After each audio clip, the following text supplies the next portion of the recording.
So we waited 8 years for this suit, and it casts no shadow. So I guess Battinson really is Battinson, the vampire Batman. Blah. So yeah, there you go, people. The brand new Battinson suit is available on all consoles now as a free Christmas gift from Rocksteady Studios. Thank you, Rocksteady. So that means the Battinson suit that is available on Nintendo Switch was just a timed exclusive, which I thought they would get at least a month to it, but nope.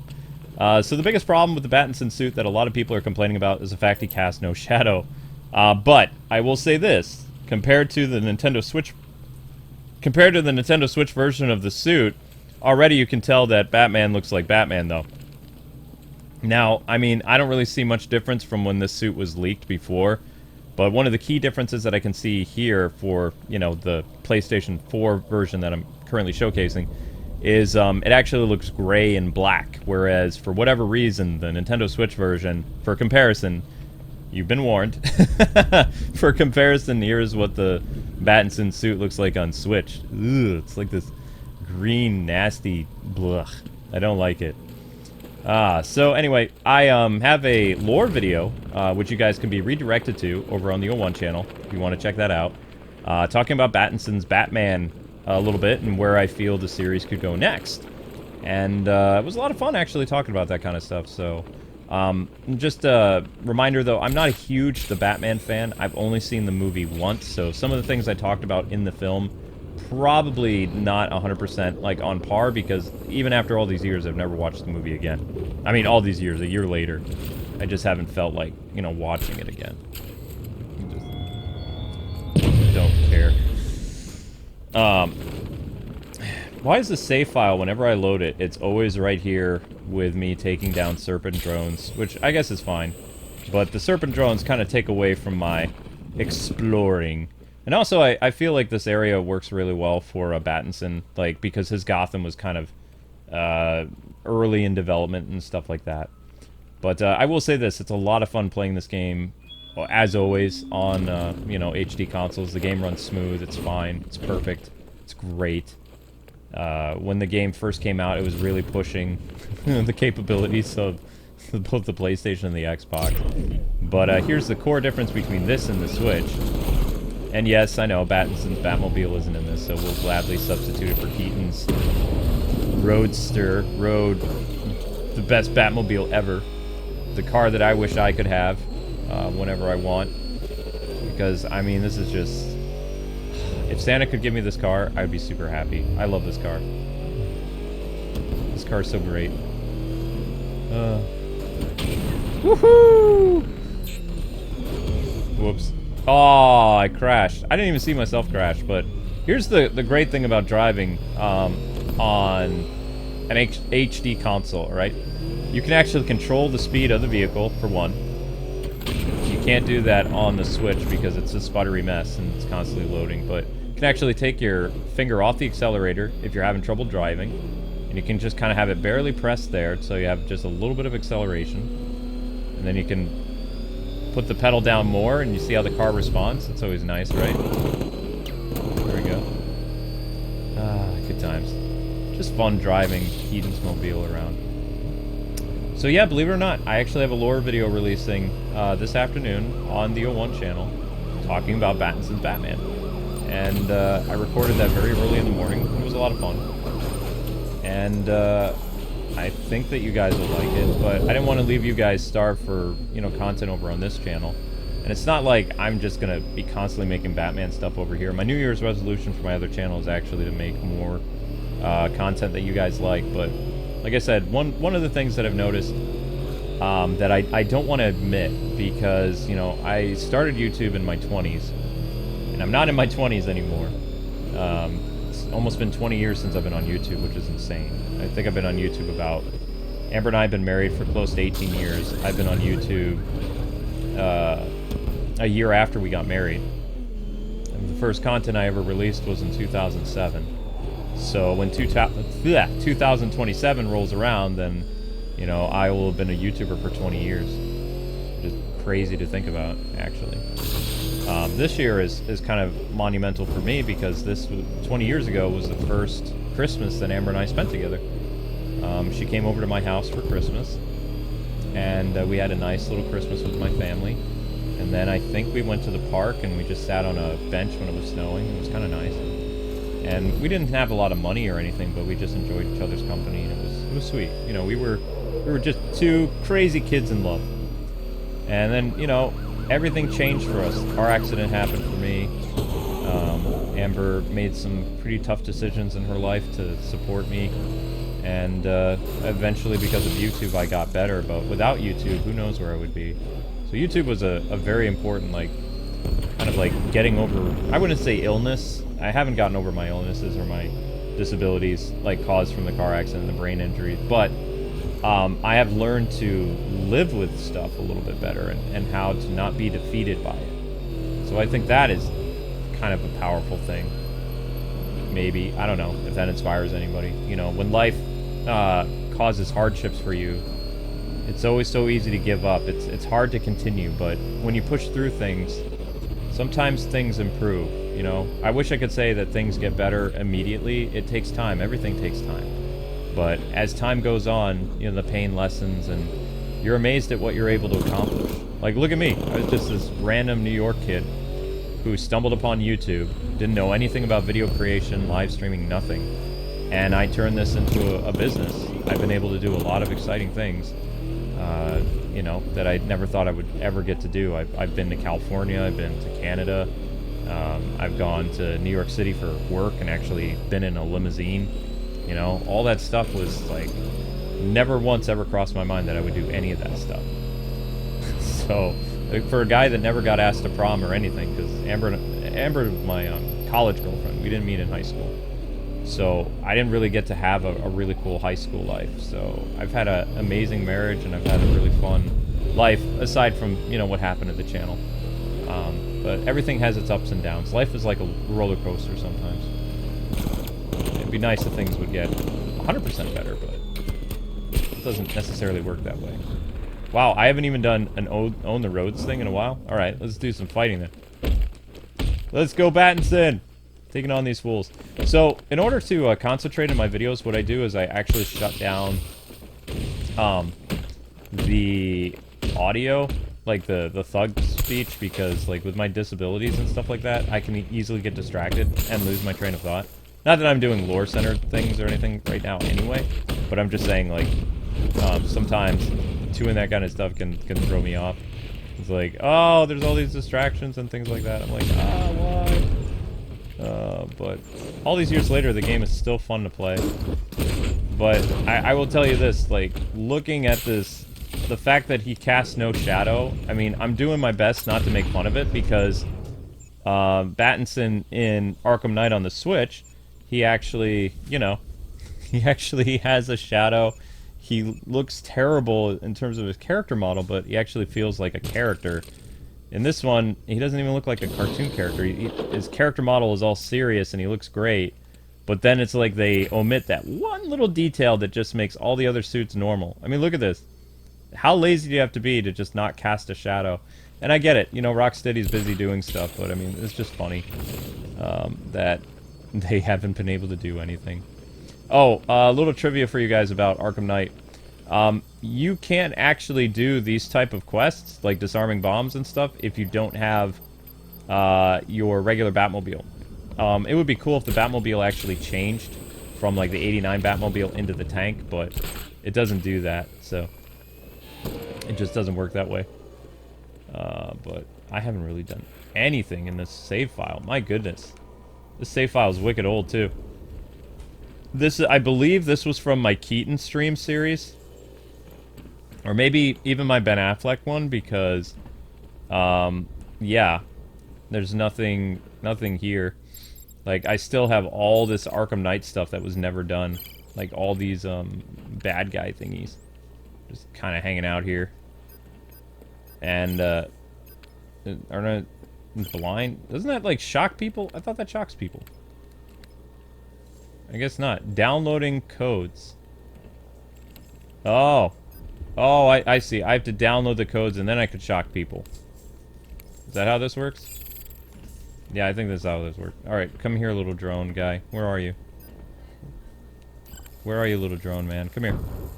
Oh no, I blew up the drone. I didn't want to do that. I wanted to use it to electrocute people, but it didn't work out. Darn. Well, that happened. So on the Nintendo Switch version of this game, you can't climb the fence.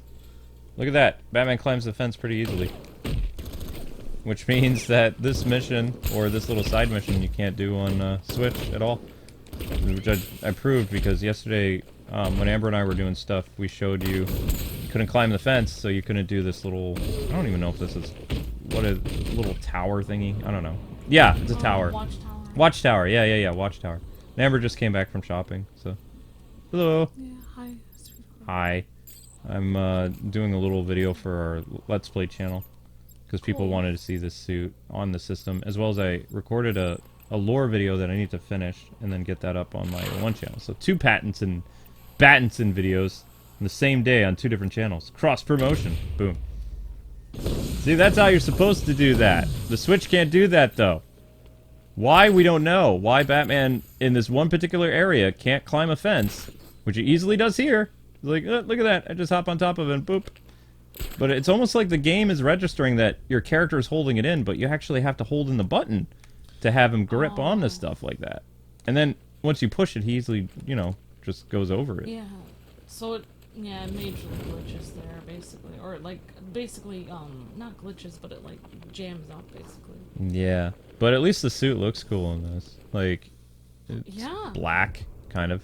Looks the way it does in the movie. I don't know what Switch was thinking when they made it this weird greenish silver. Blech. It looks like, if I'm being honest, it's like Battinson took his Roadster out, and then before he fought crime, like, he had an accident in his car.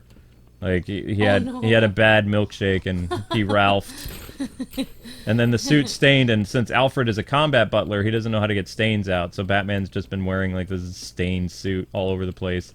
So the reason why criminals fear him as vengeance is they can smell vengeance coming. You know? Weird eggnog shake all over him. Yeah, that's funny. Yeah. Yeah, I can't even imagine. I mean, I think... Well, I know in graphic design, when you make gray or black, you have to put a lot of colors together to get that color. Mm-hmm. Like, so maybe, like, they were putting a lot of colors and they just put too much green. I don't know, because, like, black is all the colors combined, so maybe they accidentally put green or something. Yeah, maybe they put too much I don't green. know. I don't know what they were doing. Something with the color, when they were creating the color, like a grayish color. Yep. It's nice to be able to, you know, freely do stuff again, though.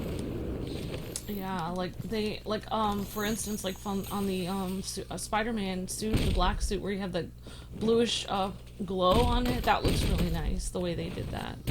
But the way that they made a green tint didn't look good. Yeah, if we do like a best showcase, like for suits, we're gonna definitely use the PS4 version of this, because, I mean, the other suits don't look good on Switch. This looks good. The Switch only has a handful. And no, Batman's not mute. He's not doing an inner monologue like he's, you know, in the Matt Reeves movie. The rain is wet as it drips off my face, just as wet as Gotham's soul. Yeah. Well, I was thinking maybe they did the no shadow on purpose because, you know. Vampire? Yeah, because Battinson did play vampire. He did play a vampire, that's true. Yeah, he was a sparkly vampire, though. That's the first thing I thought of. And also, I mean, it's weird that he's not sparkling at this point because he is outside. Can we also just, like, say, it is so weird that they gave Battinson, out of all the Batman actors, they decide that they're going to give him a Dracula collar. Like, why? The man literally played a vampire. He's never going to be able to, you know... Yeah, and also, like, the girl he was with at the time, I believe she cheated on him with, like, the director or something. Oh, so gosh. It's a horrible experience for him. It only brings up bad memories. Yeah. Yeah. See how quick Batman can respond, though? In the Switch version, it felt like what you said, where you're just, like, underwater. Yeah, it does. The Switch does feel like it's underwater, yeah. Oh, I forgot how good this game was. So, little announcement time. One of these days, hopefully before Christmas, on the O1 channel, I'm going to be doing another playthrough of Batman, but this time the entire game will be used, the Battinson suit. So the entire game, Nice. not all the side missions. Like I only have time to go through the main story, so it'll be like 9 hours of work that I can do over the course of the next like 2 weeks. But you know, Batman will interact with a couple side missions, but I'm not going to complete all the side missions because that'll take way too long. Like if the series does well, like meaning if you guys really support it, it gets like 1,000 views an episode, I will consider doing the side missions in January. But I mean, I'm only going to be uploading like content. I'm going to give it a shot again because I was heartbroken by what happened with Starfield. Like I enjoyed some aspects of Starfield, and I was really thinking, you know, people are going to be really excited to see a new Let's Play of Starfield on the O1 channel. Nope. Yeah. Well, I actually thought if I had more time, I would love to do that game. Even though it's boring as all get out, I mean, I would love to just do it. I feel like, I think that I take games, like on my K-Wife channel, I used to take games that people just forgot about and just did them. Just because I just wanted to see what they were like, because everyone stopped playing them. So somebody actually said, like, do you just play obscure games on your channel? It's like, kind of. Kind of, a little bit. I wish I had time. I wanted to see what was going on in Starfield, but maybe it was just the same planets over and over again. Maybe I'd be sorely disappointed. Be sorely disappointed. Not as disappointed as not only Shadow Man, but Vampire Collar. I hate the Vampire Collar. Like, why? I bet it gives him bad memories from Twilight, because he really, like, even to this day, he has a bunch of, it's just like, yeah, like, you know, we have our Disney Infinity days that are constantly brought up. He has his Twilight days that people constantly bring up to him, and, you know, and he even has said that he thought the movie was kind of weird, but he just did it, you know, like... So it wasn't like a huge thing. He wasn't like an obsessed vampire fan. It was just like a job, but people are so obsessed with him from back then. It's just a job for him. It's just a job. It's like, as long as there's a paycheck in it for me, I'll believe anything you want me to say. The rain reminds me of another lifetime, where I was once a sparkling vampire. Yeah. But did I sparkle because my soul was so happy? Or did I sparkle because I was out in the sun? Emo Batman. These are things I write down in my journal that Alfred reads, even though I lock it, which is an invasion of my privacy. You do sound like him. I thought the Penguin was my favorite takeaway from that movie. I was like, whoa, the Penguin is so well acted. I couldn't believe it was... Well, if you like the Penguin, he's going to show up in his own series. Yeah. Pretty soon. I'm looking forward to that. I think it's next year, actually. I think, looking back at it and having like a lull without any Batman movies in theaters, I do think Robert Pattinson did a good job, and I am looking forward to more of that. I think the sequel will be better than the first one. The first one didn't really have... I didn't like what they did with the Riddler. I didn't like making the Riddler a serial killer. He's supposed to be this egotistical narcissist with like obsessive compulsive disorder and, you know, just like... Yeah, he's supposed to be mean and like full of himself. And they literally made him a serial killer, that's all. He wasn't really mean. He wasn't like taunting you. He was just like... in the shadows killing people. Yeah, it didn't fit his character. I did think that the bad guy was interesting. Like, I thought that maybe they could have called him something else. He should have been Calendar Man. Yeah. Like, Calendar Man would have worked because Calendar Man is a serial killer that kills people on holidays. Yeah. You know, and interesting. Riddler didn't have any elaborate death traps or anything like that. He tied people to bombs. That's not really, you know, an amazing death trap. Exactly. Riddler is supposed to be about his intellect, which is why he tells riddles, because he's showing how smart he is. Yeah. Because riddles actually hard to figure out. One thing I really liked about the Battinson movie with Matt Reeves was kind of like the same way they did with you know, the oh my gosh, the darn it, Matt Reeves. Matt Reeves, but also what was that Daredevil movie where they had like the angel of darkness kind of overlooking everything, where he, you know, they have like the good and evil vibes with the church and everything, and the bells ringing kind of like a Daredevil. I thought that was really interesting. Yeah. Where did you just put your hand? It added like really nice, pretty music with the boys' choir and stuff too. It had pretty. Just like Arkham Origins has nice music. Arkham Origins has beautiful music. Arkham, I don't know how I felt about the music, and Battinson's movie was okay, but it didn't really have it felt like they used a lot of kind of like, you know how Batman Forever used a little bit of film score and it had a lot of like popular music. Yeah. That's kind of what Battinson's Yeah, they were movie felt like using to me. music that was already composed, that boys were singing. Like, I don't know if it was Christmas music, it was some kind of boy choir. No, I was talking about like actual like music artists. Oh, they actually put music artists Yeah, in there. yeah, I didn't yeah, even realize like that. half of Batman Forever's soundtrack was comprised, even in the movie, right. of like They actual were trying to make it cool by adding like Seal, Seal, U2, yeah. all kinds of stuff. So the Battinson movie also incorporates like actual famous like musical artists wow. from the 2020s, I didn't even realize. and it has I a had no little bit of idea. film score. I had no idea. I liked the choral music because he came from the boys' choir, so I really liked that. That was my favorite part of the music. Mm-hmm. And I love boys' choirs personally, so that's just my thing. That's cool. Well, I was in a children's choir, a giant one, when I was younger. It wasn't a boys' choir, obviously, but I was in a children's choir like that. That sounded similar. Yep. No, you're fine. So I think we're gonna wrap this one up. We're past the 20-minute mark, and we just wanted to show you guys the Battinson skin on this channel, as well as give you a link to where later today the lore for Battinson is gonna be up. So yeah. Long story short, he has no shadow. No shadow. And he's being constantly reminded of Twilight, and Pattinson will never be able to let that go. Yeah, in the next movie, try not to monologue so much to sound like emo teenager Batman. We need a little bit... Like, I understand comic book Batman monologues, but maybe don't monologue stuff that sounds like Matt Reeves watches too much Death Note, the anime. He looks a little more thick in this than I'm used to him in the movie, because in the movie he seems so skinny, and I was worried he was going to get beat up all the time. Yeah, he did. He looks a little bit more bulky in this. Well, that has to do with Arkham Batman is a big boned guy. You know, he works out and he has a lot of protein, egg shakes. Eggs, protein, Yeah. beans. So anyway, guys and gals, we will see you live later tonight with another Arkham Marathon. So enjoy the smooth gameplay while you can, because it's not coming back tonight. And tonight we're doing a lot of fun stuff in Arkham Knight on Switch, but it's gonna be it's gonna be interesting. All right. Yeah. Thanks for watching. See you guys later.